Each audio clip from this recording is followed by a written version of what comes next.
Hello everyone, welcome to my channel. This is Dr. Aarti here from Pain Care Clinic, Zirakpur, Chandigarh. आज जो topic हम discuss करने वाले हैं इस वीडियो में वो है व्हाट इज फिजियोथेरेपी। फिजियोथेरेपी है क्या? फिजियो मीन्स भौतिक, थेरेपी मीन्स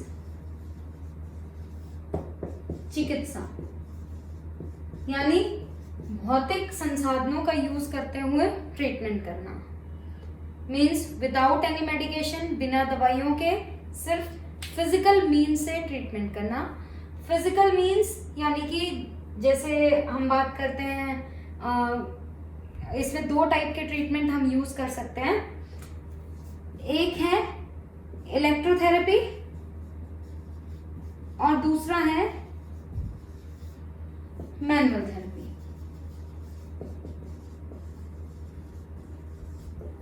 ये वीडियो मैं इसलिए बना रही हूँ क्योंकि जब पेशेंट्स हमारे रिव्यूज देखते हैं, जो कि हमारे यूट्यूब चैनल पर डले हुए हैं, जितने पेशेंट हमारे यहाँ से ठीक होके गए हैं, मोस्टली 5-6 हफ्ता में पूरे पेशेंट ठीक हो जाता है। तो लोग पूछना चाहते हैं कि आप पेशेंट ठीक कैसे करते हो, आप दवाई तो देते नहीं है पर पेशेंट ठीक कैसे हो रहे हैं। तो तब मैं ये वीडियो बना रही हूँ बताने के लिए कि हमारे यहाँ ट्रीटमेंट किस टाइप से होता है और किस टाइप से पेशेंट को जल्दी आराम आ जाता है। Because I am an ortho specialist, तो मैं बात करूँगी सिर्फ हड्डियाँ, जोड़ और मसल्स, लिगामेंट, इन सब के बारे में जो कि हड्डियों से रिलेटेड होता है। दिक्कत क्या है, पेन आती क्यों है?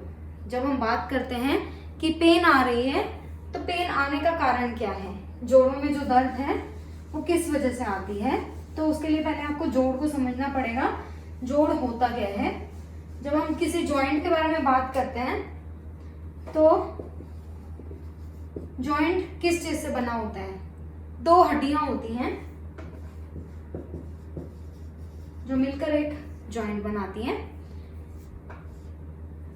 अब ये हड्डियां अटैच कैसे रहती हैं, जुड़ी कैसे रहती हैं जॉइंट बनाने के लिए?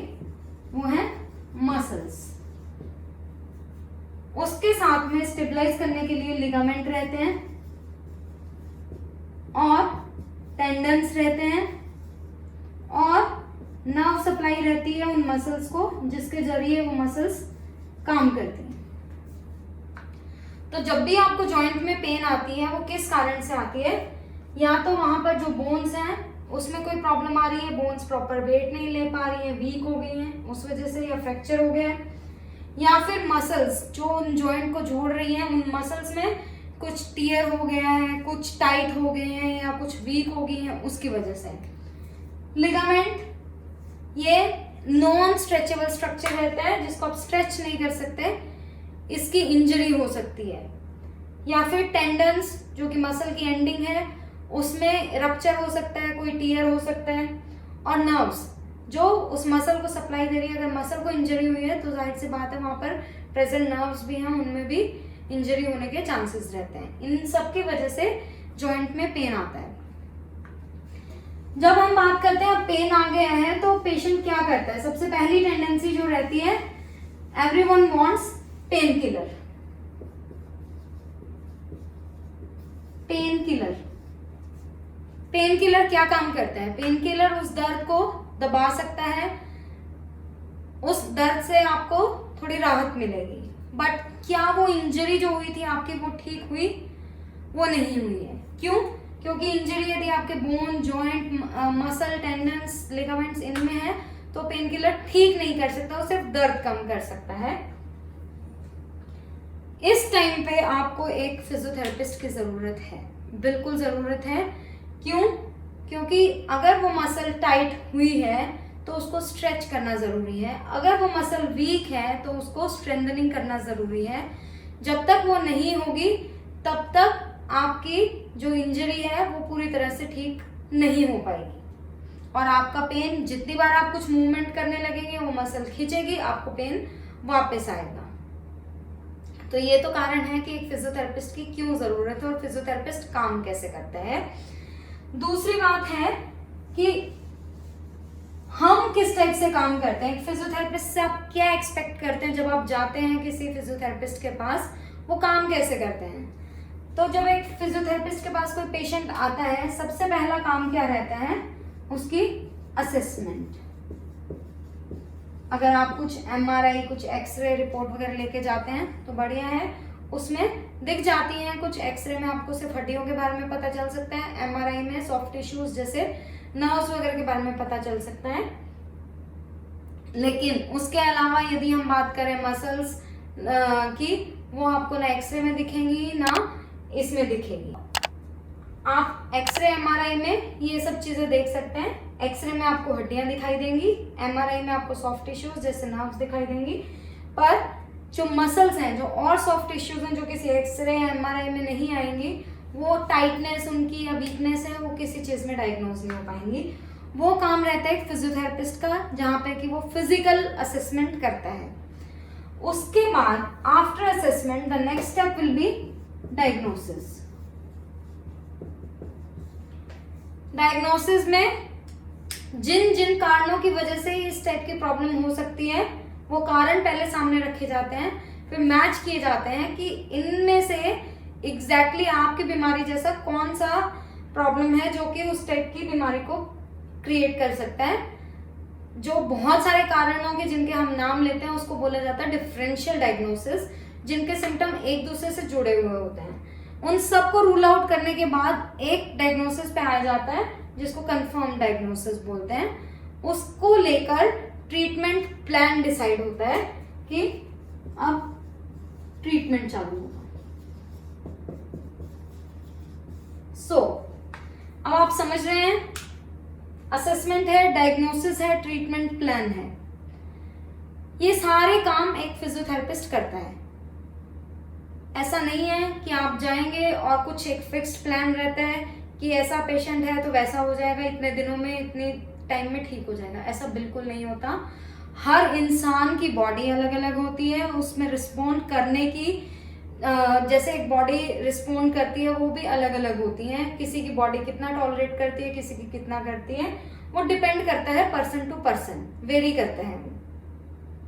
तो बहुत सारे लोग यही सवाल पूछते हैं, ये प्रॉब्लम है, अच्छा कितने दिन लगेंगे ठीक होने में।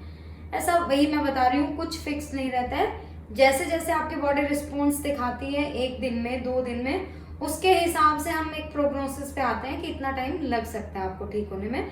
बट फर्स्ट डे कोई भी ये नहीं बोल सकता कि आपको कितने दिन लगेंगे, और ना कहीं ऐसा लिखा हुआ है कि 10 दिन का पैकेज लेना ही है, 10 दिन का ट्रीटमेंट लेना ही है, तब जाके ठीक होंगे। अगर एक्यूट पेन है, हो सकता है वो 2 दिन में, 3 दिन में भी ठीक हो जाए। क्रोनिक हो चुका है तो हो सकता है 2 हफ्ते भी लग जाए या ज्यादा भी लग जाए, उसमें कुछ कंफर्म नहीं कह सकते।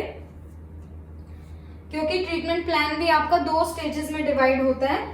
एक है इनिशियल स्टेज जिसमें कि पेन कम किया जाता है और रेंज ऑफ मोशन बढ़ाई जाती है, और दूसरी स्टेज होती है रिहैबिलिटेटिव फेज। इसमें क्या होता है, पेन कम और रेंज ऑफ मोशन इंक्रीज हो जाती है 70 to 80%, 4 या 5 दिन में मैक्सिमम। ये स्टेज खत्म होने के बाद रिहैबिलिटेशन बहुत ज्यादा जरूरी है। क्यों? क्योंकि अगर आपकी पहले जैसी एक्टिविटीज और ये सब कुछ आप नहीं कर पा रहे हैं, तो देयर आर चांसेस कि आपको फिर कुछ दिनों के बाद पेन और रेंज ऑफ मोशन में प्रॉब्लम आनी शुरू हो जाएगी। इस फेज में हम स्ट्रेंथनिंग पे फोकस करते हैं, जहां पर मसल्स की वापस नॉर्मल स्ट्रेंथ आ जाए। मोस्टली पेशेंट यहाँ से ही कट डाउन शुरू कर देते हैं, जहाँ 70-80% ठीक हुए नहीं, छोड़ देना है। उसके बाद फिर वो बोलते हैं हमें दोबारा पेन क्यों आया। रीजन ये है क्योंकि आप इस फेज में एंटर नहीं किए थे, आपकी ना प्रॉपर स्ट्रेचिंग हुई थी, ना स्ट्रेंथनिंग हुई थी, and you started doing workout again, और आपको वापस पेन आ गया है। तो ये सब काम है एक फिजियोथेरेपिस्ट के। तो इसमें क्या है, आपको दिमाग यूज करना है, प्रॉपर डायग्नोसिस बनाना है, तब जाकर ट्रीटमेंट प्लान डिसाइड होगा। ये कोई टेक्निकल वर्क नहीं है कि आप गए, कुछ फिक्स रहेगा, कुछ मशीनें लगाई, इलाज हो गया। नो, ऐसा बिल्कुल नहीं है। अब हम बात करते हैं कि हम किस टाइप से ट्रीटमेंट करते हैं। ट्रीटमेंट जैसा कि मैं आपको पहले भी बता चुकी हूँ कि उसमें 2 तरीके का ट्रीटमेंट रहता है। One is electrotherapy and second is manual therapy,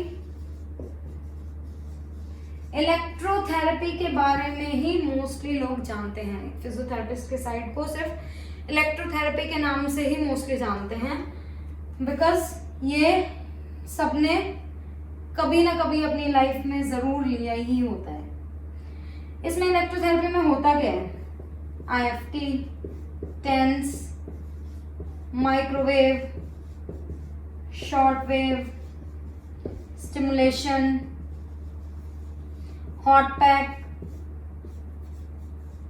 तो जब भी पेशेंट आता है हमारे पास, अगर आपने, उनका सवाल यही होता है, आपने करंट लगाना है, आपने गर्म सेक देना है, ये सब कुछ हम पहले भी करवा चुके हैं। मैं आपको बता दूं, ये सिर्फ फिजियोथेरेपी ट्रीटमेंट का सिर्फ और सिर्फ 20% पार्ट है। It's not the complete treatment, क्योंकि आपको पेन कम करने में, जैसे पेन किलर होती है वो आपका दर्द कम करती है, उसी तरीके से ये सब बिना बॉडी को हार्म किए। क्या डिफरेंस क्या है इनमें और पेन किलर में? ये आपकी बॉडी को कोई हार्म नहीं करते हैं। पेन किलर जबकि अंदर जाती है, कहीं ना कहीं आपकी बॉडी को हार्म जरूर करती है अगर आप लॉन्ग टर्म तक उस पर रहते हैं, पर ये बिना हार्म के ही आपका पेन कम करते हैं। बट ये सिर्फ 20% तक ही सक्सेसफुल रहते हैं। उसके अलावा जो मेन जो पार्ट है ट्रीटमेंट का, दैट इज मैनुअल थेरेपी। ये 80% तक रहता है हमारी ट्रीटमेंट में इसका यूज। कैसे? मैनुअल थेरेपी का क्या मतलब है? मैनुअल थेरेपी मतलब हाथ से ट्रीटमेंट करना। हाथ से ट्रीटमेंट कैसे? इसमें भी अब अलग अलग टाइप की टेक्निक्स हैं, जिसमें अगर आपकी हड्डी कहीं जगह से हिल गई है तो हाथों का यूज करके हड्डी को अपनी जगह पर वापस लाया जाता है। मैनुअल थेरेपी का ये पार्ट है। फिर अगर मसल्स आपकी टाइट हो गई हैं, वीक हो गई हैं, तो उनको स्ट्रेंथन करवाना पड़ता है। That is also with the use of hands, with the help of body only. तो इसमें अलग अलग टाइप की टेक्निक्स हैं जिससे हम ये सब कुछ कर सकते हैं। So first technique is exercise therapy. लोगों का सवाल होता है, आपने एक्सरसाइज करवानी है, एक्सरसाइज से कोई ठीक होता है? मैं फिर बता दूं, ये अगला 20% पार्ट है एक्सरसाइज, जो कि हम इनिशियल स्टेजेस में स्ट्रेचिंग में मेनली यूज करते हैं, फिर उसके बाद स्ट्रेंथनिंग में भी यूज होता है। और इसकी जरूरत क्यों है? वैसे मैं पहले भी बता चुकी, मैं फिर रिपीट कर रही हूँ, क्योंकि मोस्टली जो जॉइंट में पेन आता है वो मसल्स की वजह से आता है। तो यदि मसल्स टाइट हैं उनको स्ट्रेच करना पड़ेगा, मसल्स वीक हैं उनको स्ट्रेंथन करना पड़ेगा, बट वो प्रॉपर वही मसल होनी चाहिए जिसको आपको स्ट्रेच और स्ट्रेंथन करना है, तभी जाकर वो इफेक्टिव होगा। तो इसलिए हमें एक्सरसाइज थेरेपी की जरूरत है। सेकंड है मैनिपुलेशन या मोबिलाइजेशन। अब ये क्या है? जैसे मैंने आपको बताया था कि अगर हड्डी अपनी जगह से हिल जाती है, उसको सेट करने के लिए मोबिलाइजेशन या मैनिपुलेशन टेक्निक्स यूज करनी पड़ती हैं। थर्ड वन है जैसे ड्राई नीडलिंग, फिर कपिंग थेरेपी आती है, फिर मायोफेशियल रिलीज आता है। ऐसी ऐसी डिफरेंट टाइप की टेक्निक्स अवेलेबल हैं और ये भी वेरी करती हैं। ऐसा नहीं आप बोल सकते कि हर पेशेंट पे कपिंग ही चलेगी, हर पेशेंट पे ड्राई नीडलिंग चलेगी, ऐसा नहीं होता। देखना पड़ता है पेशेंट के हिसाब से किसकी बॉडी को क्या सूट कर रहा है और आगे से आगे प्रोग्रेशन के लिए किस टाइप का ट्रीटमेंट प्लान डिसाइड होगा। अब यहाँ फिर लोगों के सवाल आते हैं कि ड्राई नीडलिंग करेंगे, कपिंग करेंगे, ये सब कुछ हम पहले करवा चुके हैं। एक्यूप्रेशर है, मैं बता दूं ये एक्यूप्रेशर नहीं है। एक्यूप्रेशर टोटली डिफरेंट चीज है, ये लेटेस्ट टेक्निक्स टोटली डिफरेंट चीज है, जिसमें कि जहां पर जो टाइटनेस है, डीप मसल्स में टाइटनेस है, जहां चिपक जाती है वो अपने फेशिया से, उसको रिलीज किया जाता है ताकि मसल प्रॉपरली फंक्शन कर सके। तो लोग पूछते हैं कि ड्राई नीडलिंग करेंगे, हम ये करवा चुके हैं, कपिंग हम करवा चुके हैं। अगेन वही चीज, जो ये ट्रीटमेंट है ये कोई टेक्निकल वर्क नहीं है जो मैं दूं या एक और कोई पर्सन देगा, उसका ट्रीटमेंट प्लान, उसका डायग्नोसिस सेम रहेगा। It is not possible. Her doctor के पास अपना एक इम्पॉर्टेंट चीज होती है, स्टडीज पहली चीज, दूसरी चीज होती है एक्सपीरियंस। इन दो चीजों के हिसाब से ही पेशेंट ठीक हो पाता है। इन दोनों की कमी के टाइम पे पेशेंट को ठीक होना बहुत मुश्किल हो जाता है। स्टडीज कि आपने डिग्री कहाँ से की है, आपने किस टाइप की बीमारियों के बारे में पढ़ा हुआ है, ऐसा कोई फिक्स नहीं होता किसी भी डिग्री में कि कोई हर टाइप की प्रॉब्लम्स पढ़ लेगा, क्योंकि साइंस एंडलेस है। हर रोज हम कुछ नई चीजें सीखते हैं, आती रहती है। हर रोज हमें भी नई बीमारियों के बारे में पता चलता है। जब आप प्रैक्टिस में रहते हैं, उसका इलाज ढूंढना है, उसके लिए और जानकारी हासिल करनी है, अपने आप को अपडेटेड रखना पड़ता है। ऐसा नहीं होता कि बस एक बार पढ़ लिया और उसके बाद जिंदगी भर बैठ के पेशेंट देखना है। नो, आपको इम्प्रोवाइज करना पड़ता है। लेटेस्ट टेक्निक्स आती रहती है जिससे कि आप जल्दी पेशेंट को ठीक कर सकते हैं और हो सकता है दर्द कम हो पेशेंट को। बहुत सारे अलग अलग चीजें हैं। सेकेंड चीज है एक्सपीरियंस, कि आपने किस किस टाइप के पेशेंट देखे हैं, उनकी किस किस बीमारियों के बारे में पढ़ा है, कितनी जल्दी आप उन पेशेंट्स को ठीक कर सकते हैं। वो सब कुछ आपके स्टडी और एक्सपीरियंस के हिसाब से आपको मिलता है। तो ये ऐसा नहीं हो सकता कि अगर मैं करूं वही ड्राई नीडलिंग मैं कर रही हूं या कोई दूसरा कर रहा है वो बिल्कुल सेम होगा। इफेक्ट्स बिल्कुल अलग आएंगे, क्योंकि ड्राई नीडलिंग में या कपिंग में जहां भी आप करवा रहे हैं, ये सब टेक्निक्स यूज हो रही हैं। सबसे पहले तो ये फाइंड आउट करना पड़ता है कि उस बीमारी कहाँ है, बीमारी से रिलेटेड आपको एरिया को छेड़ना पड़ता है, तब जाकर आप इन टेक्निक्स को यूज कर सकते हैं। So it can not be same for every physiotherapist, it can not be same for every patient. ये जो वीडियो आज के टाइम बनाई है मैंने, ये उसी को लेकर बनाई है, क्योंकि लोगों के ये सब सवाल आते हैं जब वो हमसे फोन पे कंसल्टेशन लेते हैं, बात करना चाहते हैं इनिशियली कि तो ये जनरली इस टाइप के क्वेश्चंस लोग पूछते हैं। तो उसको आई होप इस वीडियो से आप सबके डाउट्स क्लियर हुए होंगे कि कैसे इलाज होता है, कैसे ट्रीटमेंट में फर्क आता है यहाँ के और वहाँ के ट्रीटमेंट में। It's not same, it's not same. मैं वही बोल रही हूँ अगेन, ये कोई मशीन वर्क नहीं है कि सिंपली आपने यहाँ से मशीन लगवाई है या वहाँ से लगवाई है, results will be same. No, it's not a technical work, it's completely depending on assessment, diagnosis and the treatment plan. तो जहाँ वो आपकी जो प्लान है, अगर आप इस हिसाब से चल रहे हैं, अगर वो सक्सेसफुल है तो आपका पेशेंट का ट्रीटमेंट भी 100% सक्सेसफुल होगा। लेकिन अगर आपकी असेसमेंट में गड़बड़ है, डायग्नोसिस में गड़बड़ है, तो ट्रीटमेंट प्लान तो डेफिनेटली गड़बड़ ही होगा। तो यही दो चीजें मोस्ट इम्पोर्टेंट। और क्यों इम्पोर्टेंट है ये सब चीजें? क्योंकि मेडिकल साइंस में हर बीमारी के सिम्टम्स एक दूसरे पे ओवरलैप करते हैं। इसका भी सिम्टम लगता है अच्छा ये भी है, ये प्रॉब्लम मुझे हो सकती है, ऐसा नहीं होता। बहुत सारी चीजें देखनी पड़ती हैं। किस लोग जान के हैरान होते हैं, हमारे पास आते हैं कि ये प्रॉब्लम उनको किस किस वजह से होती है, जब उनको जानने को मिलता है। अगर आप हमारे रिव्यूज देखेंगे तो उसमें मोस्टली लोगों ने अपनी प्रॉब्लम बताई हुई है जो सुनने में भी नहीं आती हैं, पर उनका इलाज हुआ है उसके बावजूद।